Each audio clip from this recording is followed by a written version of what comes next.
Last on Everdark, Julian must defend Damon and Balthazar to Christian's parents, as they sense that there's something not quite right about these new men and their boys' lives. They're right, but the truth is something the Thorns would never even consider. But the night is hardly done, and Damon challenges Julian to a test of humanity. Julian is to find worthy acolytes for House Ravenscroft from members of the audience of his and Christian's show. At least, that's the plan. Everdark, Episode 34, Revenge. Julian went to the front of the line at Dobe. He strode across the street with confidence and a faint smile on his lips. He could do this. He had never traded on his reputation as a semi-celebrity, but maybe he should try it this time. He wasn't sure if he could use the seduction technique he'd seen and experienced Damon use. As he approached the bouncer, a big man whose arms were straining the sleeves of his black suit, Julian imagined himself as the perfect patron that the bouncer would want for Dobe. He imagined that he practically glowed with the qualities that Dobe wished to cloak itself with, and as he imagined it, his stride became almost liquid. He did not realize he'd taken on that vampiric grace that he'd noted in others. His head lifted and, again, though he had no idea this was happening, his whole physical appearance became even more handsome than usual. His skin looked luminous. His purple eyes glittered. His lips were full and pink. His body took on an extra sensual slide. A luscious scent, full of pheromones, was released from Julian's body. So by the time he reached the bouncer, he was the epitome of health and beauty. The bouncer turned his head to look at Julian, who was clearly bypassing the line and had to be dealt with according to the bouncer's mind. When the bouncer actually saw Julian fully and froze. He wasn't attracted to guys, but Julian was... what was he? He was amazing. Spectacular. The bouncer could hardly breathe just looking at him. Then Julian smiled, and the bouncer actually staggered back a step. I'm reading his thoughts, Julian realized with a start. Holy shit. I've got to tone this down. For it wasn't just the bouncer reacting to him like he was the tastiest morsel the man had ever seen. It was everyone in the line that snaked around the side of the building. Everyone had stopped talking and was simply staring at him with open-mouthed desire. Julian almost took a step back himself. He thought about retreating to Damon. He clearly had done something wrong here, but he sensed that if he retreated, the crowd would surge forward. For a moment he imagined the crowd racing after him. It was a ridiculous image, but also rather a terrifying one. Calm down, Julian told himself firmly. Damon is right nearby. He'll fix everything if things get out of control, but I've got to try myself first. Julian drew in a breath, and he sent a thought to everyone nearby that they should be calm. They should go back to their business. They'd noticed a handsome guy, but that was all. They could just relax and forget.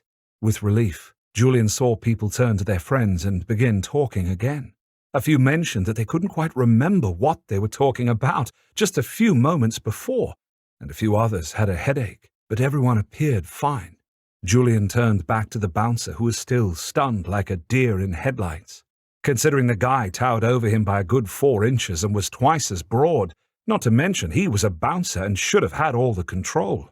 It was almost funny to see how Julian completely had the upper hand. With great power comes great responsibility. Julian chuckled to himself. It wasn't that he wanted to control other people, but this was incredible. What he had done on the roof against those order bastards had been the best, but now he had mesmerized a whole bunch of people, and that was even better. He was like a goddamn superhero. That sobered him a little bit. He knew that Christian would be taking him by the shoulders and telling him that he had no idea what these powers could do to him or others, and so he needed to take it slow. No jumping off cliffs. But Julian liked jumping off cliffs, and this might be the vampire equivalent. Can I...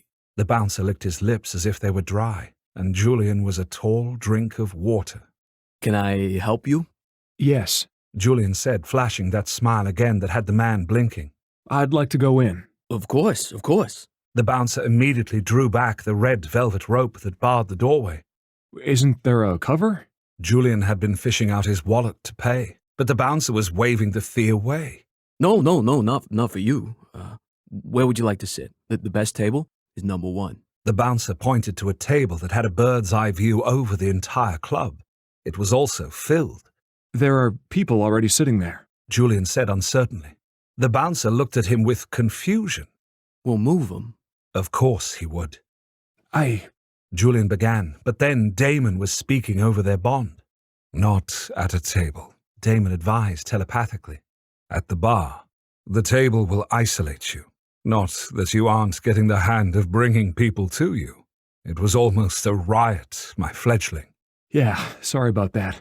Put a little too much power into it. I'm drawing back. I'll be more careful. Julian assured him with a wince. No need to be apologetic. One must test the limits of one's powers to fully understand them, Damon answered agreeably. He didn't seem worried at all, which had Julian relaxing. I'm glad my limit is this crowd, Julian admitted. I do not think it is, Damon replied mildly. Oh. Julian focused himself on the bouncer, who was still waiting for his answer about a seat. I'd actually like to be at the bar. Far end. Sure thing. Joel, watch the door while I take this VIP to his seat. The bouncer called to an equally huge colleague. There were people there too, and Julian tried to not feel too bad about booting them. There were 3 guys together. They were laughing amongst one another. They were dressed expensively in slacks and cashmere sweaters, but wore too much high-end cologne.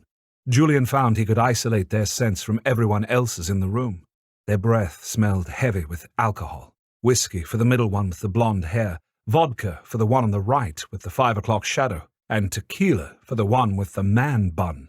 His bad feelings about kicking them out of their seats were extinguished as he suddenly felt their thoughts and knew that they were bad news. Really bad news. Hey guys, it's Raythe here.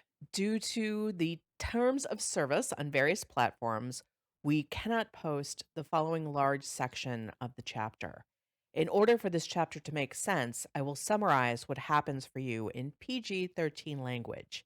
Basically, these 3 guys are bad dudes because 2 of them committed SA and the 3rd listened to their sick conquests with the light.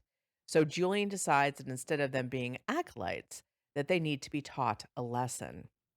As always, if you want to listen to the whole chapter, you can A, sign up for wraithrain.com, or B, purchase the audiobooks at our shop. Links to both in the notes below. Doing these things truly supports us and allows us to produce the high quality work that you're listening to with our wonderful actors. Thank you so much for your support. Julian could have known their names if he wanted to, but he didn't want to. These men were things, and not people. I've got to do something about this, Damon. I can't just let them walk out of here. Julian said, his jaw tight and aching. His fangs were down, and he was having trouble not baring his teeth at the young men. Bring them outside. Bring them to me, and I will show you what can be done. Damon sounded darkly eager, and for once Julian felt the pull of the predator in him. He reached the young men at that moment. The bouncer put heavy hands on their shoulders. The young men turned around with scowls on their faces. Gotta move, guys. There's a VIP who wants to sit here. The bouncer growled. Julian wondered if his own dislike was bleeding over into the bouncer's mind. What the hell? There's nowhere else to sit! The man bun shrieked as he gestured around the packed club. We tipped you a goddamn 100 at the door. The 5 o'clock shadow hissed. The blonde's eyes narrowed as he took in Julian. What the fuck, dude? You gonna move us? Yes? You have a problem with that? Julian's voice was surprisingly smooth. He was smiling even though all he felt like doing was screaming. They think they are predators. We will show them that they are prey, Damon husked. Yeah, I'm all for that. Well, I fucking do, the blonde snarled. That's cool. Why don't we go outside? Julian said with a razor-thin grin. The bouncer frowned. You don't have to worry about these guys. I'll take care of them. Julian put a hand on the bouncer's arm. It's no problem. But it's 3 against 1. The bouncer lowered his voice. Julian's hand tightened on his arm. His voice dropped almost into a purr as he repeated, It's no problem. You're fucking insane. The blonde chortled as he downed his drink. We'll kick your ass, then we'll get our seats back. Sure. Julian shrugged his shoulders. These guys were not coming back in here. The blonde was eager. 5 o'clock Shadow wasn't as excited to fight, but he figured that the odds were in their favor. Man Bun squirmed in his seat, not wanting to get involved in this, but knowing if he backed down, that he would never hear the end of it. He didn't care really about hurting Julian. It was all about how he was perceived by the two rapists beside him. Man Bun's forehead furrowed as he saw Julian's face more clearly. Hey, aren't you Julian Harrow? The guy with the show about vampires and shit. Julian almost wanted to laugh. Damon had said he would meet some fans at Dobe. Man Bun was one of them, but this was not the type of fan he'd imagined he'd had, or the type he'd met at some of the conventions. Man Bun certainly was not acolyte material for House Ravenscroft. He's a celebrity. The blonde laughed. His cheeks were already flushed with alcohol and testosterone. He's an idiot. 5 o'clock Shadow muttered. Come on. Let's go outside. Julian put a slight thread of command in it. All three of them straightened up. Confusion clouded Man Bun's eyes, but they all three stood up after tossing some 20s on the bar's top. I'm getting better at this. Julian thought with a sharp sense of satisfaction. I didn't break their minds. You are doing better, Julian, Damon agreed. Bring them to the alley. Julian told the bouncer. Hold the seats for me. I'll be right back. The blonde laughed uproariously. Those seats will be ours. Adventure Boy won't be in any fit state to sit. Julian saw eyes on them, and he sent out a pulse of thought that they should ignore them. People turned away and went back to their drinks and conversation. He was rather amazed at how natural this felt to him. When they stepped outside, the cool fall air wrapped around Julian like a cloak. He felt at one with the night. Every one of his senses were alert and aware, but not overwhelming. His mind was running faster than it ever had as it sorted everything he was experiencing, from the bitter scent of exhaust to the faint outlines of trash cans in the alley, where Damon waited across the street. At that moment, the blonde made a move to shove Julian's back. The very movement of air told Julian what was coming, and he easily stepped aside. The blonde let out a "Whoa!" as his momentum sent him almost sprawling onto the street. Only the quick actions of 5 o'clock Shadow grabbing his arm saved him. Man Bun's eyes flickered between his friends and Julian. He had seen the impossibly fast and fluid movement. He was starting to realize that maybe this would not be an easy fight. Let's go over there, out of the street, out of sight, Julian said, and then, not waiting on them, he easily jogged into the shadows of the alleyway. Damon was at the far end. He was one with the darkness. The all-black outfit melded with the blackness of the alley, but his pale skin seemed to glow like alabaster, and his red eyes glittered. Julian's heartbeat raced at seeing him, but not with fear, though he wouldn't have wanted to ever see Damon in a dark alley if they weren't close, but with desire and admiration. In this moment, Julian realized how Damon epitomized a ruler of the night. He was elegant and powerful and frightening. What's going to happen? Julian asked him, continuing to speak telepathically, even though they were within out-loud speaking distance. I know that you do not wish to kill them, but you wish them to understand the error of their ways and not to repeat their predations again, Damon said. Yeah, that sounds about right. There were the scuff of footsteps in the alleyway as the three douchebags had made their way across the street. They hadn't been able to flow between the cars as Julian had. The blonde was a little out of breath. He smoked. Julian realized, but he quickly recovered and strode towards Julian. A smirk was on his face. His friends flanked him. You really must have a death wish, dude, that you'd take on 3 guys? The blonde said. I'm already dead, Julian answered. 5 o'clock Shadow choked out a laugh. You found those vampires you're looking for on your show? Yes. Julian answered. All 3 of the guys were laughing then. It was a knee-slapping laugh. Their voices echoed on the alleyway's walls eerily. Shit, dude. I almost feel bad about kicking your ass as you're a crazy person. The blonde snickered. You don't believe me? Julian's voice was soft. He was thinking about how all these years he hadn't been believed, but he had been right. And now He was going to show these assholes how wrong they were. Their minds would be wiped likely, but they would know how wrong they were. Fuck, man! There is no such thing as vampires! The blonde shouted, his face reddening. Let me prove it to you. Julian murmured as his fangs descended. But he wasn't going to be the exhibit. Instead, Damon would be the perfect specimen. Julian stepped aside as Damon turned into a flock of ravens and rushed down the alleyway towards them. The guy stood there, open-mouthed as the ravens let out raucous cries. The ravens circled around the young men. They raised their hands to ward off the birds, but Julian smelled blood. Through the blizzard of birds, he could see lines of red appearing on the young men's faces and hands that began to drip. Julian's fangs ached, but at the same time he felt a twist of disgust in his gut. What is this? What the fuck is this? The blonde screamed before getting a mouthful of feathers. They're going to kill us! Oh, God! The man bun cried, but just like with the wolves, Damon reformed out of the flock. His clothing actually had that glossy look of the wings for a moment, as Damon seemed to step out of the flock towards the young men. Damon curled a hand around Julian's neck. His fingers sifted through his hair. Julian leaned his head back into that touch. Trills of pleasure raced up and down his spine at the touch. The silence was almost deafening after the screech of the birds. Guys, meet Damon, Vampire King. Julian introduced and felt a trace of a smirk on his lips. The young men were shaking. Man-Bun looked up first and he shrank back, looking ready to flee. 5 o'clock Shadow was practically hyperventilating. The blonde's eyes were huge and his skin was pale as sour milk. So these are them, the predators who need drugs and shame to get their victims? Damon asked out loud. How do you know about that? The blonde asked, his voice strangely hollow. You've been following us? Whatever those women told you isn't true. 5 o'clock Shadow cried, contradicting himself in 2 sentences. Man-Bun babbled. I'm not. I don't do that. That's just them. So you stay friends with them for what? The reflected glory? Damon's voice was laced with disdain.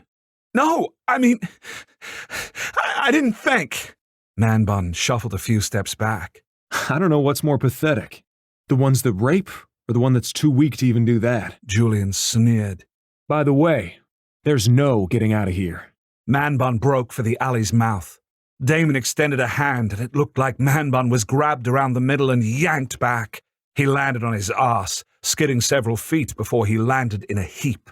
Neither of his 2 friends tried to help him. What are you? 5 o'clock Shadow asked. I told you, we're vampires.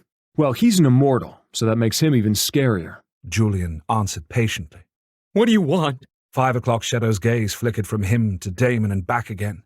Was this about the fucking seats? The blonde's voice was shrill. That's just what drew my attention to you. What's brought you out here is what I read in your minds. Julian answered. You can read minds? Man-Bun squeaked. Blood was running down his cheeks from the multitude of scratches on his face from the bird attack. We can do lots of things, Damon responded. So what do you want? Our blood? 5 o'clock Shadow croaked.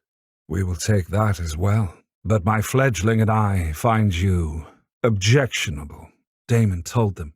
I recommended killing you and getting it over with, but... I want you to suffer, Julian interrupted.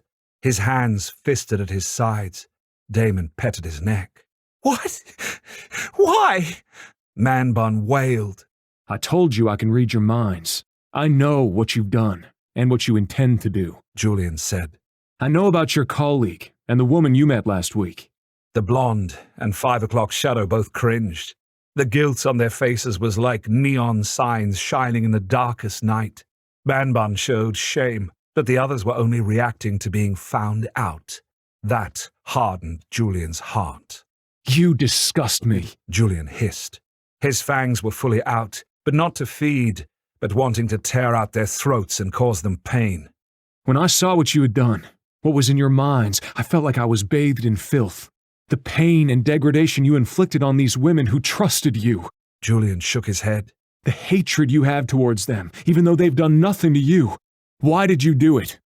No one said anything. Heads were lowered, eyes were averted, but he knew the answer. It turned them on, that these women were powerless with them. They took delight in the pain and degradation. It was far better than being in a loving relationship. It turned them on. There's nothing I could say to you to make you stop. Julian shook his head. There's nothing anyone can say, because this is what you want to do. So you need to be made to stop. Wait. We can listen to reason. We'll stop. I'll stop. 5 o'clock Shadow cried in a panicked, rabbity way. That is a lie, Damon remarked. No. It is too late for words, but even if you could be spoken to, you need to learn this lesson, Damon interrupted. Silence fell. Damon's eyes glowed like coals, and Julian saw a dark stain appear on Man Bun's crotch. He'd peed himself. Don't hurt us, please. 5 o'clock Shadow begged. The blonde was just staring at Damon with chalky white skin. His pupils were pinpricks. He thought he was going to die. As he stared at Damon, Julian saw in his mind that Damon seemed like an angel, a terrible presence that had come to make them pay. You must know what you have done to those people you hurt. Damon stepped towards the young men.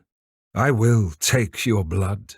I will take your memories of this moment. But I will leave you with the feelings that you created in your victims, and you will know that you are not predators. You are prey. Damon grabbed the blonde. Unlike how he was to the acolytes, he was not gentle with him. His fangs sank into the young man's flesh, and he drank him almost dry before dropping him to the ground. Damon pressed a hand to the blonde's forehead and imprinted upon him the pain, shame, and degradation that he had inflicted on all of his victims. Then it was 5 o'clock Shadow's turn. The same procedure was repeated. He, too, was left on the ground like garbage. Finally, it was Man Bun's turn. He was saying, "Please," over and over and over again like a prayer, but it did no good. Damon lifted him up by the collar and stared into Man Bun's eyes. Your weakness is the most appalling to me. Please, Man Bun begged. He's scared out of his mind, Julian said, but he didn't find any caring in him. Yes, and he will learn to live with the fear that all those women felt for all the days of his life, Damon said, and fed from Man Bun as well. Man Bun was down on the ground, dropped. Julian stared down at the 3 unconscious forms. He felt no pity for them. He was glad. This would stop them from hurting others again, and they would know a fraction of the agony they had caused. Damon reached out to him. The next section of the podcast has been edited out. I will feed you, and then we will head to Absinthe, Damon murmured. But what about the test and... You passed. You were wonderful. You were perfect. But that is enough for tonight.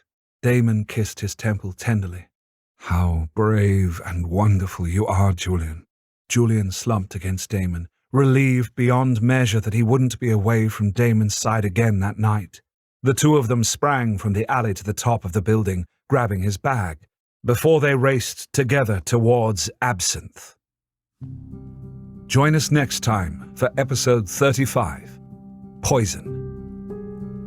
You might be wondering, are all my stories on Raythe like Everdark?